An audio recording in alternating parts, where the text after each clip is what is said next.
Welcome to steno ज्ञान पंडित। दोस्तों, आपके यूट्यूब चैनल स्टेनो ज्ञान पंडित पे आपका बहुत बहुत स्वागत है। दोस्तों, इस वीडियो के माध्यम से आपके लिए लेकर आए हैं 85 शब्द प्रति मिनट की कोड संबंधित डिक्टेशन। दोस्तों, डिक्टेशन की पीडीएफ अगर आप प्राप्त करना चाहते हैं तो वीडियो के डिस्क्रिप्शन में दिए गए लिंक को फॉलो करके आप वहाँ से प्राप्त कर सकते हैं। और दोस्तों, डिक्टेशन अच्छी लगे तो वीडियो के लाइक बटन को जरूर प्रेस करें। और अगर आप हमारे चैनल पर फर्स्ट बार विजिट कर रहे हैं तो हमारे चैनल को सब्सक्राइब और शेयर करना ना भूलें। साथ ही बेल आइकन को प्रेस कर ले ताकि आने वाले ऐसे ही महत्वपूर्ण डिक्टेशन से संबंधित वीडियोज की नोटिफिकेशन आपको सबसे पहले प्राप्त हो सके। तो चलो दोस्तों, डिक्टेशन स्टार्ट करते हैं। अपने डिक्टेशन स्टार्ट होगी जस्ट 5 सेकंड बाद।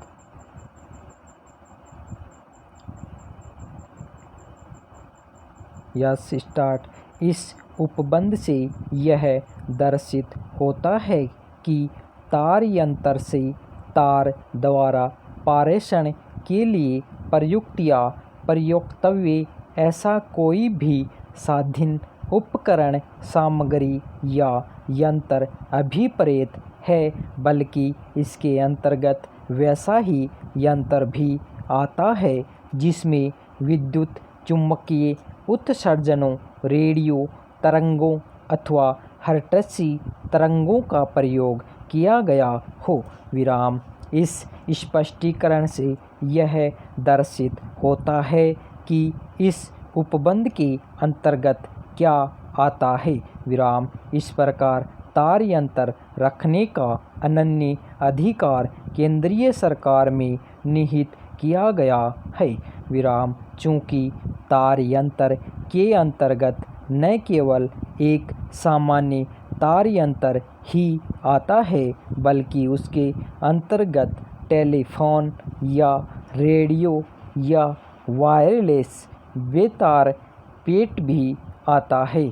इसलिए इससे यह अभिप्रेत होगा कि तार यंत्र, टेलीफोन और रेडियो रखने का अनन्य अधिकार सरकार को प्राप्त है।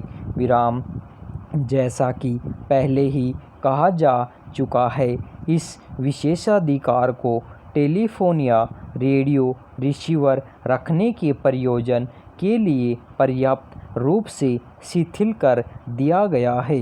विराम। तथापि बेतार रिसीवर का मामला एक बेतार प्रेषण यंत्र की तुलना में पूरी तरह एक भिन्न आधार पर है। विराम।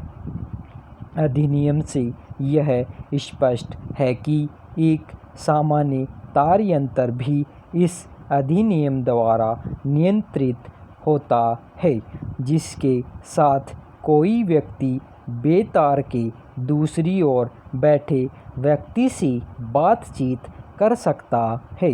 विराम।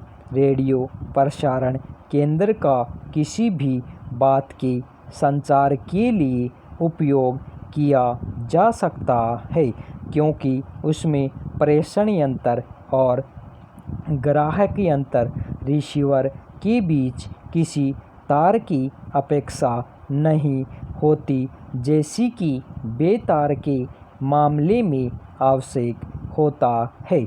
विराम। इसलिए यह प्रतीत होगा कि जब तक कि यह उपबंध संविधान के अधिकारातीत न हो, तब तक सरकार को पिटीशनर को लाइसेंस अनुज्ञात किए जाने से इनकार करने का अधिकार होगा। विराम।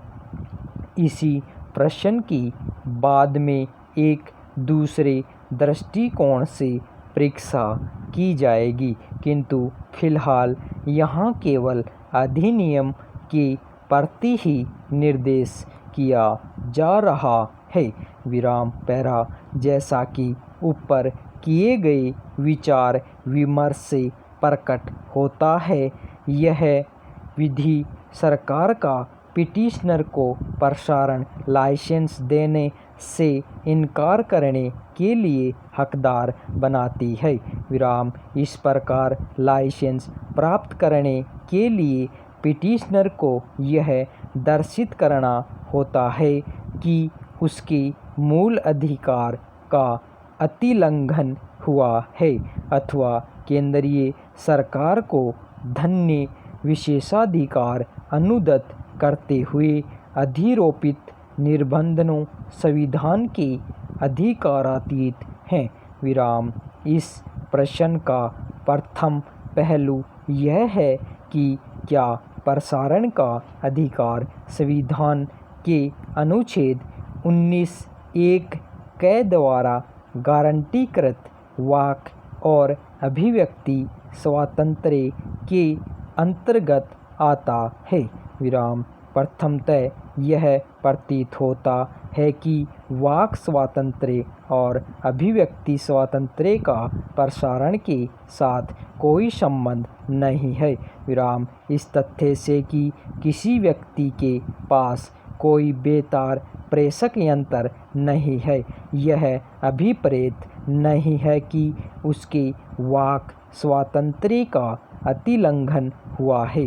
विराम। तथापि इस संकल्पना की सूक्ष्म परीक्षा करने पर यह प्रकट होता है कि वाक स्वातंत्र्य और अभिव्यक्ति स्वातंत्र्य केवल बोलने का अधिकार अथवा मत व्यक्त करने का अधिकार नहीं है, बल्कि इससे यह भी विवक्षित है कि उस भाषा या मताभिव्यक्ति को दूसरों को संसूचित किए जाने की शक्ति भी गारंटीकृत की गई है।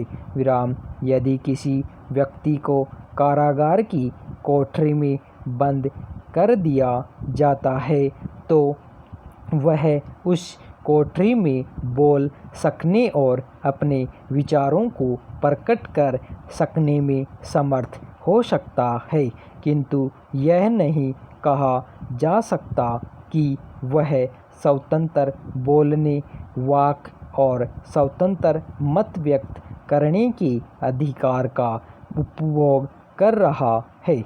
विराम। वास्तविक अधिकार वाक और अभिव्यक्ति को दूसरे व्यक्तियों को संसूचित करने का अधिकार है। विराम। इसी कारण A.K. गोपालन ब्रदर्स मद्रास राज्य वाले मामले में यह दलील दी गई थी कि पिटीशनर के निरोध ने उसे उसके वाक स्वातंत्र्य और अभिव्यक्ति स्वातंत्र्य के मूल अधिकार से वंचित कर दिया है। विराम। अतः इससे यह अभिप्रेत है कि यदि आपको स्वतंत्र वाक और अभिव्यक्ति का अधिकार प्राप्त है तो आपके स्वतंत्र वाक और अभिव्यक्ति को सभी उपलब्ध साधनों द्वारा दूसरे व्यक्तियों को संसूचित संचार करने का अधिकार भी होगा। विराम। इन उपलब्ध माध्यमों में से एक माध्यम प्रसारण केंद्र भी हो सकता है। विराम। यह एक समाचार पत्र हो सकता है, लाउड स्पीकर भी हो सकता है, पंपलेट द्वारा भी हो सकता है और यह पुस्तक या अन्य दस्तावेज द्वारा भी हो सकता है। विराम। धन्यवाद।